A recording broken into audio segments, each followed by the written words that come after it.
నమస్తే, welcome to ANN. నేను మీ రాధిక. ముందుగా హెడ్లైన్స్ చూద్దాం. మలేషియాలో ప్రధాని మోదీ రెండో రోజు పర్యటన. మలేషియాలో కీలక రంగాల్లో భారత్ ఒప్పందాలు. ఇవాళ భూపాలపల్లిలో రేవంత్ రెడ్డి పర్యటన. చెల్పూల్ గ్రామంలోని బహిరంగ సభలో పాల్గొననున్న సీఎం. వికారాబాద్ సభలో రేవంత్ రెడ్డి వ్యాఖ్యలతో సంచలనం. రంజిత్ రెడ్డికి కీలక బాధ్యతలు ఇస్తానని స్పష్టం.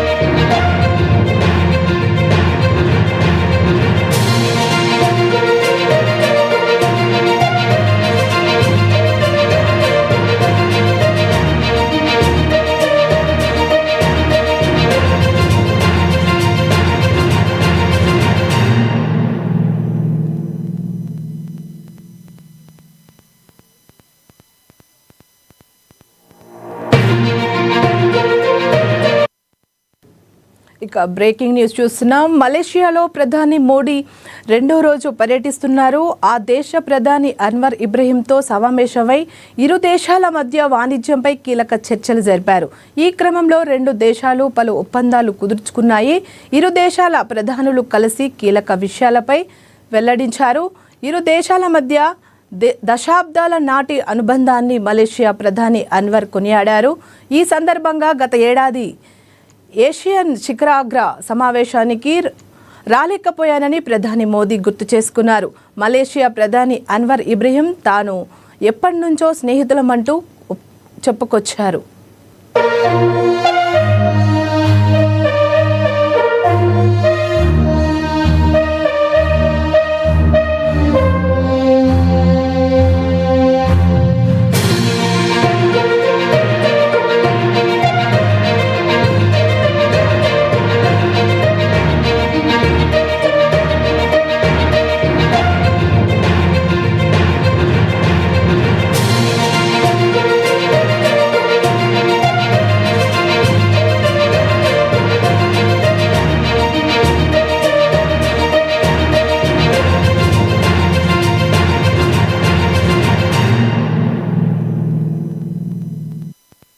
Excellency the Prime Minister of Malaysia and His Excellency the Prime Minister of India for sharing their precious time with us.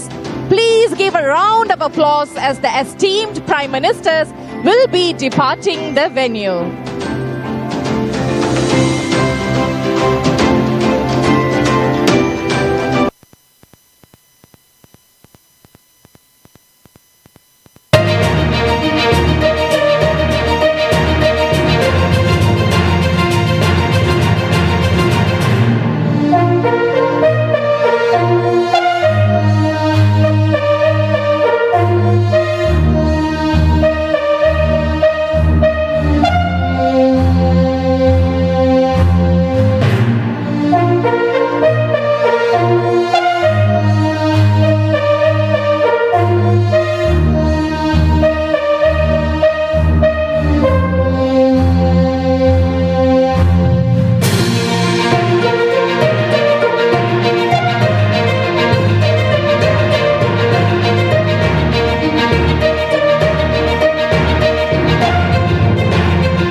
మరో బ్రేకింగ్ న్యూస్ చూస్తున్నాం. బంగారం కొనుగోలు చేసేందుకు సిద్ధమవుతున్న పసిడి ప్రియులకు ఊహించని విధంగా షాక్ తగిలింది.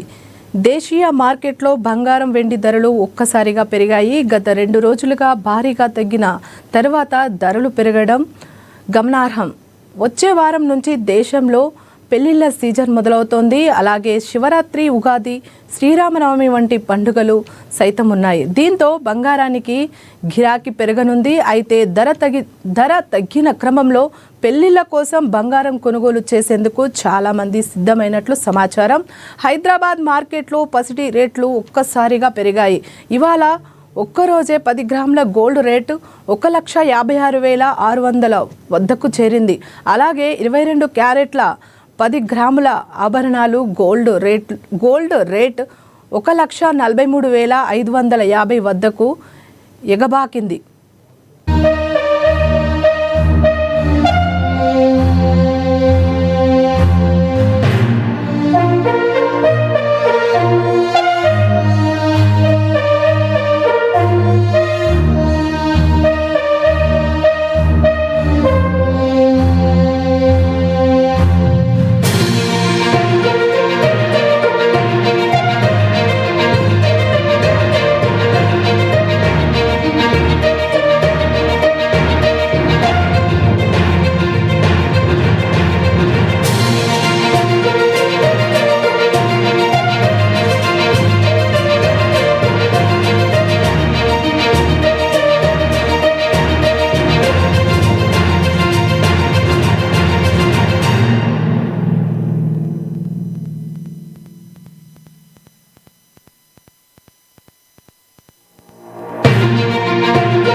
బంగారం కొనుగోలు చేసేందుకు సిద్ధమవుతున్న పసిడి ప్రియులకు ఊహించని విధంగా షాక్ తగిలింది.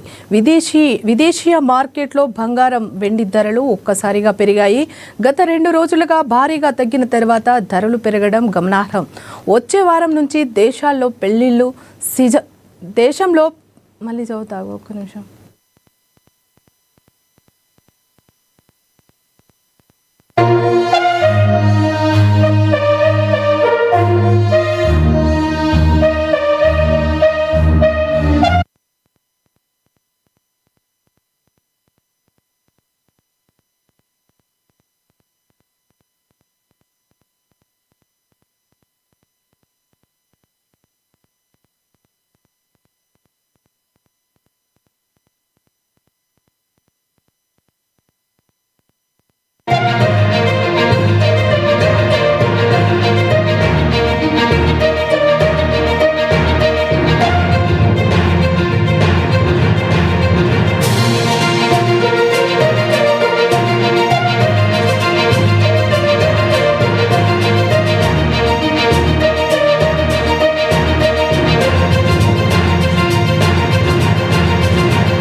బ్రేకింగ్ న్యూస్ చూస్తున్నాం. సీఎం రేవంత్ రెడ్డి నేడు జయశంకర్ భూపాలపల్లి జిల్లాలో పర్యటించనున్నారు. మధ్యాహ్నం 2 గంటలకు రేగొండ మండలం కొడవంచకు చేరుకోనున్నారు. ముందుగా లక్ష్మీ నరసింహస్వామి ఆలయాన్ని దర్శించి ప్రత్యేక పూజలు చేసుకోనున్నారు.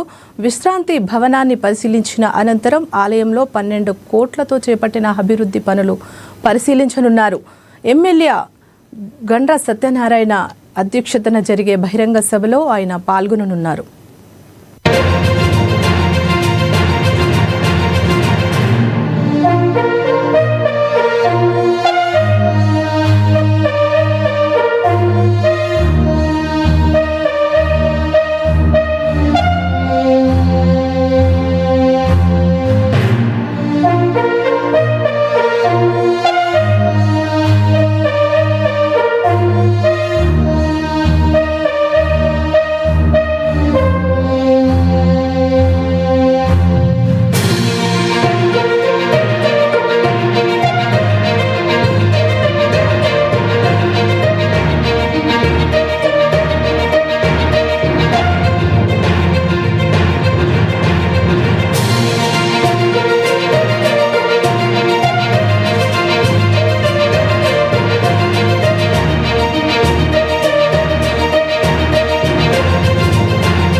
బ్రేకింగ్ న్యూస్ చూస్తున్నాం. వికారాబాద్ వేదికగా సీఎం రేవంత్ రెడ్డి చేసిన వ్యాఖ్యలు రాజకీయ వర్గాల్లో హాట్ టాపిక్ గా మారాయి.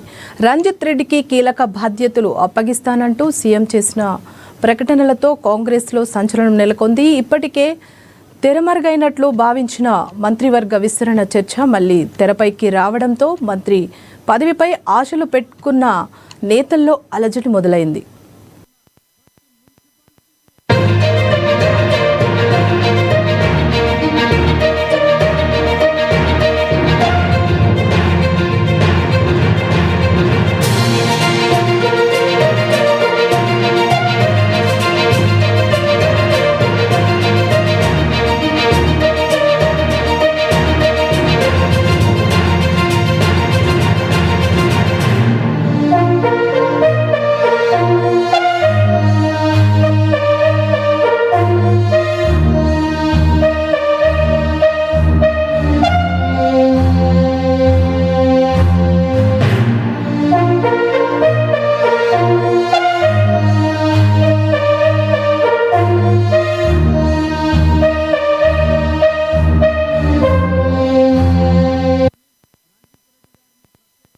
ప్రతి మున్సిపాలిటీలో ప్రత్యేకమైన అభివృద్ధి కార్యక్రమాలను తీసుకొని రంజిత్ రెడ్డి గారిని ప్రత్యేకమైన బాధ్యత ఇచ్చి మున్సిపల్ మంత్రిగా వారిని పెట్టి ఈ చేవెళ్ల పార్లమెంటు నియోజకవర్గంలో ఉన్న ప్రతి మున్సిపాలిటీకి ప్రత్యేకమైన నిధులు ఇస్తా.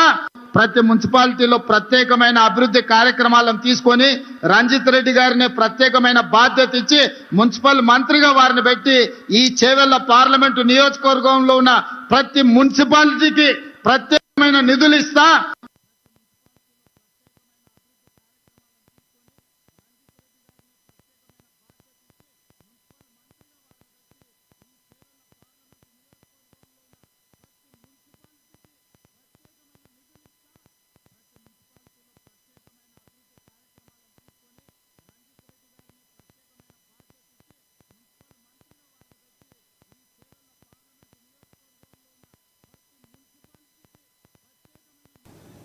యాదాద్రి భువనగిరి జిల్లా ఆలేరు మున్సిపాలిటీపై కాంగ్రెస్ జెండా ఎగురవేయడమే లక్ష్యంగా ప్రచారం జోరందుకుంది. ఎమ్మెల్యే బీర్ల ఐలియతో కలిసి టీపీసీసీ రాష్ట్ర ప్రధాన కార్యదర్శి ఉపేందర్ రెడ్డి ఆలేరులో ప్రచారం నిర్వహించారు. 12 వార్డులకు 12 స్థానాలు క్లీన్ స్వీప్ చేస్తామని ధీమా వ్యక్తం చేశారు. ప్రభుత్వ పనులు కాకుండా ప్రైవేట్ పరంగా కూడా వాటర్ తీసుకొచ్చి ఆలేరు వాగు 3 నెలలు వారు ఇచ్చిందంటే చాలా మంది రైతులు యాసంగి పంట కోసుకొని చాలా మంది ఆనందపడరు. చాలా మేలు. నీటిని ఆలేరు వాగు ఎండాకాలంలో వాళ్ళు ఇచ్చినట్టే చాలా గొప్ప విషయం. అలాగే 24/7 ఎవరు రాని రోడ్డు మీద వచ్చినా కూడా మరి సీఎం రిలీఫ్ ఫండ్ ఏ ఒక్కటి వేస్ట్ కాకుండా పార్టీలకు అతీతంగా సీఎం రిలీఫ్ ఫండ్ కొన్ని కోట్ల రూపాయలు ఆలేరు నియోజకవర్గానికి అన్ని 119 నియోజకవర్గాలు ఆలేరు నియోజకవర్గం మరి ఈ సీఎం రిలీఫ్ ఫండ్ 1 చుట్లో చాలా ఫాస్ట్ ఉంది. చాలా హెవీ అమౌంట్ మనం పంచగలిగినాం. అలాగే ఇప్పుడు కూడా మున్సిపల్ ఎలక్షన్లకు ఎమ్మెల్యే గారి మీద చాలా నమ్మకం ఉన్నది. ఒక యంగ్ డైనమిక్ లీడరు, బాగా తిరుగుతుండు. ఎందుకంటే ప్రజలలో ఎప్పుడు మమేకమై 24 గంటలు 18 గంటలు పనిచేస్తున్నమాట వాస్తవం. ఆయనకు వేరే పని ప్రజలే కావాలి. అలాగే మరి ఇప్పుడున్న 12 మున్సిపల్ వార్డులలో కూడా మంచి ఎంపిక చేసి మరి ఇంద్రమ్మ ఇండ్లు కానీ మరి అన్ని విషయాలలో మహిళలను స్త్రీ శక్తి గొప్పది.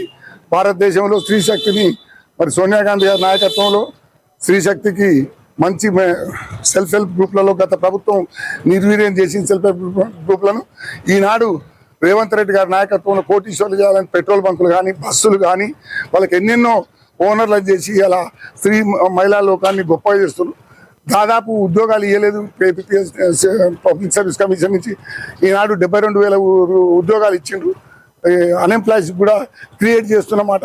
ఎన్నెన్నో బయట దేశాలకు పోయి మరి చాలా కొత్తగా యూనిట్లు తీసుకొచ్చి మరి తెలంగాణలో భారతదేశంలో ఫస్ట్ టాప్గా మరి అన్ని పథకాలు సన్నబియ్యం కానీ, ఉచిత కరెంట్ కానీ, ఉచిత బస్సు ప్రయాణం కానీ, బతుకమ్మ చీర కానీ, ఈ మహిళ ఇందిరమ్మ ఇండ్లు కానీ సర్వం ఏది కావాలో అది, గ్యాస్ సబ్సిడీ కానీ మరి మంచి వచ్చేటో ఇప్పుడున్న ఇచ్చిన హామీలలో దాదాపు 75% హామీలు ఇచ్చినాం. మరి టీఆర్ఎస్ సోదరులు ఏమంటారంటే మీరు హామీలు ఇవ్వలేదు, హామీలు ఇచ్చిరు అమలు చేయలేంటారు. తప్పు. మీరు 10 సంవత్సరాలు 2 టర్ములు వచ్చినా కూడా మీరు ఏం చేయలేకపోతే దళితులకు 3 ఎకరాలు అంటారు. సీఎం ఇస్తాను దళితులకు మెడ నరుక్కుంటాను. కుక్క కావాలాగా ఉంటాను. ఇందిరాగాంధీ సోనియా గాంధీ దగ్గర అన్నాడు. ఇవన్నీ బాపట్ల జిల్లా చీరాల గడియార స్తంభం సెంటర్ వద్ద ఉద్రిక్తత నెలకొంది. తిరుమల లడ్డు కల్తీ నెయ్యికి సంబంధించి టీడీపీ నేతలు ఏర్పాటు చేసిన ఫ్లెక్సీ ఇరు పార్టీల మధ్య చిచ్చు పెట్టింది. వైసీపీ నేతలు ఈ ఫ్లెక్సీని అడ్డుకోవడంతో ఇరు వర్గాల మధ్య వాగ్వాదం చోటు చేసుకుంది. రంగంలోకి దిగిన పోలీసులు పరిస్థితిని అదుపు చేస్తున్నారు.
గత వైసీపీ ప్రభుత్వంపై జనసేన గుడివాడ ఇన్ఛార్జ్ పూరగడ్డ శ్రీకాంత్ మండిపడ్డారు. వైసీపీ ప్రభుత్వం చేసిన తప్పులను కప్పిపుచ్చుకోవడానికి ఈ కేసులని మండిపడ్డారు. అంబటి రాంబాబును వంగవీటి రంగాతో పోల్చడం హాస్యాస్పదమన్నారు. అంబటి రాంబాబు, జోగి రమేష్ వంటి నేతలతో జగన్ డ్రామాలు ఆడిస్తున్నారని విమర్శించారు. వాళ్ళొక 420లు వాళ్ళు అంతకు ముందు పవన్ కళ్యాణ్ గారిని దూషించి, పవన్ కళ్యాణ్ గారి కుటుంబాన్ని దూషించి, పవన్ కళ్యాణ్ గారిని హింస పెట్టిన నాయకులు వాళ్ళందరూ కూడా ఏదైతే అంబటి రాంబాబు కూతురు మాట్లాడుతుంది ఆమె ఏదైతే పవన్ కళ్యాణ్ బాధ్యత వహించాలి, దేనికి పవన్ కళ్యాణ్ బాధ్యత వహించాలి? పవన్ కళ్యాణ్ గారి గురించి అంబటి రాంబాబు మాట్లాడుతున్నప్పుడు నువ్వు ఎక్కడికి వెళ్ళావు? ఆ రోజు నువ్వు విమర్శించినప్పుడు నువ్వు చెప్పాలి నాన్న ఇది కరెక్ట్ కాదని చెప్పి. కానీ ఈ రోజున వచ్చి మా నాన్న కరెక్ట్ అని చెప్పి చెబుతున్నావు. నువ్వు కూడా ఆ సైకో బ్యాచ్లతో తయారయ్యి ఇష్టం వచ్చినట్టు మాట్లాడుతున్నావు. ఆయన ఎప్పుడు కూడా కాపు జాతికి, అదే విధంగా స్వర్గీయ వంగవీటి మోహన్ రంగా గారితో పోలుస్తున్నారు. సిగ్గుండాలని చెప్పి అడుగుతున్నావు. వంగవీటి మోహన్ రంగా తన జీవితాన్ని త్యాగం చేశాడు. ఏదైతే పేద మధ్య తరగతి బడుగు బలహీన వర్గాల కోసం ఆయన త్యాగం చేస్తే నువ్వు ఆయనతో పోల్చి వంగవీటి మోహన్ రంగా గారు లాంటి నాయకుడు ఏదైతే కాపు టైగర్ అని చెప్తున్నాడు జగన్మోహన్ రెడ్డి, మాజీ ముఖ్యమంత్రి అయ్యండి, కులాల పేరు ఎత్తకూడదని కనీస జ్ఞానం కూడా లేకుండా ఈ రోజున వైఎస్ జగన్మోహన్ రెడ్డి వ్యవహరిస్తున్నాడు. అదే విధంగా జోగి రమేష్ దగ్గరికి వెళ్ళి అక్కడికి వెళ్ళి బీసీ నాయకులు అని చెప్పి బీసీలకే అన్యాయం జరిగిందని చెప్పి అడుగుతున్నాడు. రంగారెడ్డి జిల్లా రాజేంద్రనగర్ ఉప్పరపల్లిలో శ్రీ వెంకటేశ్వర స్వామివారి 14వ వార్షిక బ్రహ్మోత్సవాలు వైభవంగా జరుగుతున్నాయి. ఆలయ వ్యవస్థాపకులు సామ భూపాలరెడ్డి ఆధ్వర్యంలో స్వామివారికి విశేష పూజా కార్యక్రమాలు నిర్వహించారు. భక్తులు పెద్ద ఎత్తున తరలివచ్చి స్వామివారిని దర్శించుకుంటున్నారు.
పల్నాడు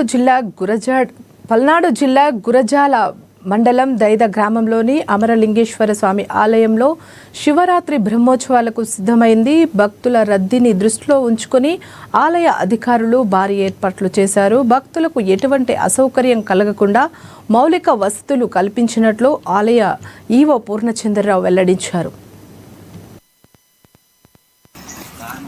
ప్రస్తుతం మనకి ధైర్యబేలంలో సింగిల్ క్యూ లైన్ ఉంది. ఈ క్యూ లైన్ ఇంకా మనం సుమారుగా మొన్న కార్తీక మాసం ఏర్పాటు చేసినట్టు ఒక 70 అడుగులు పర్మనెంట్ క్యూ లైన్ విత్ బ్యారికేడ్స్తో మనం ఏర్పాటు చేస్తున్నాము. అలాగే భక్తులు మేజర్గా ఎక్కువ అడిగేది ధైర్యలో మనకి వాష్రూమ్స్ కానీ ఇవన్నీ కూడా మనకి పర్మనెంట్ వాష్రూమ్స్ ఉన్నాయి. 17 వాష్రూమ్స్ ఉన్నాయి.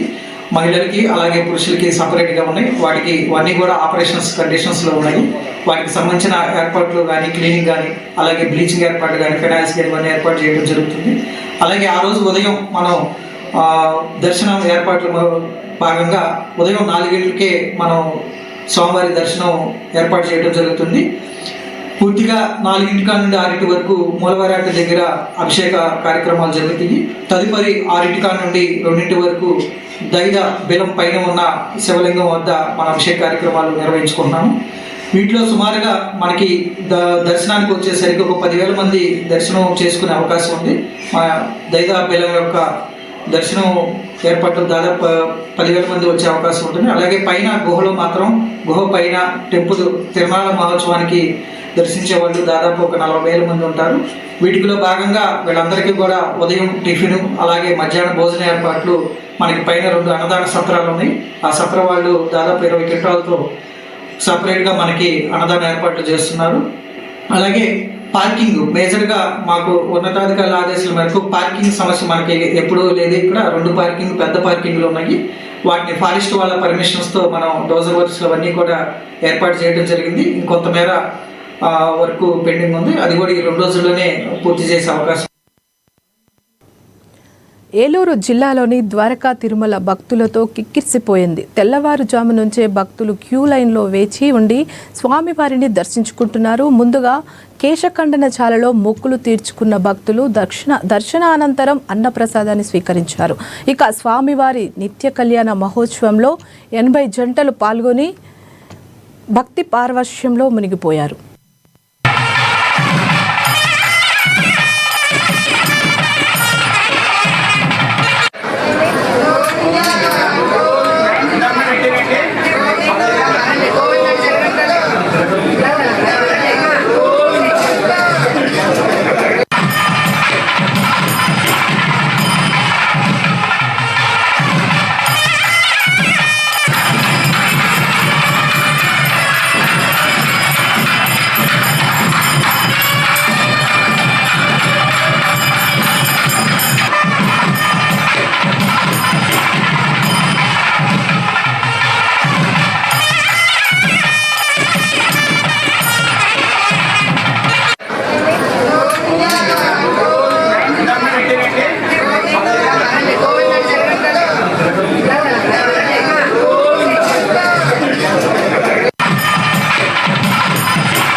జగిత్యాల జిల్లాలో దారుణం జరిగింది. లక్ష్మీపూర్ గ్రామానికి చెందిన వేణి మల్లయ్య తన భార్య సత్యవ్య ప్రవర్తనపై గత కొంతకాలంగా అనుమానం పెంచుకున్నాడు. ఈ క్రమంలో అందరూ నిద్రిస్తున్న సమయంలో గొడ్డలితో ఆమెపై దాడి చేశాడు. సమాచారం అందుకున్న పోలీసులు ఘటన స్థలానికి చేరుకొని మృతదేహాన్ని పోస్టుమార్టం నిమిత్తం ఆసుపత్రికి తరలించారు. ప్రస్తుతం నిందితుడు మల్లయ్య పరారీలో ఉన్నాడు. అతని కోసం పోలీసులు గాలిస్తున్నారు. లక్ష్మీపూర్ గ్రామం జైత్యాల రూరల్ మండలంలో ఒక వివాహితను తన భర్త చంపడం జరిగింది. ఈరోజు తెల్లవారుజామున సమయం సుమారు 2 గంటలకు భార్యాభర్తలు ఇద్దరే ఇంట్లో ఉన్న సమయంలో వాళ్ళిద్దరికి వ్యక్తిగతంగా ఉన్న సమస్యల వల్ల గొడవల వల్ల అది మనసులో పెట్టుకొని భర్త భార్యని కత్తితో గొంతు కోసి అదేవిధంగా గొడ్డలితో నరికి చంపడం జరిగింది. మేము సంఘటనా స్థలానికి వెళ్ళి ఎస్ఐ గారు నేను ఇప్పుడే బాడీ షిఫ్ట్ చేయడం జరిగింది. ఈ చనిపోయిన వ్యక్తికి 2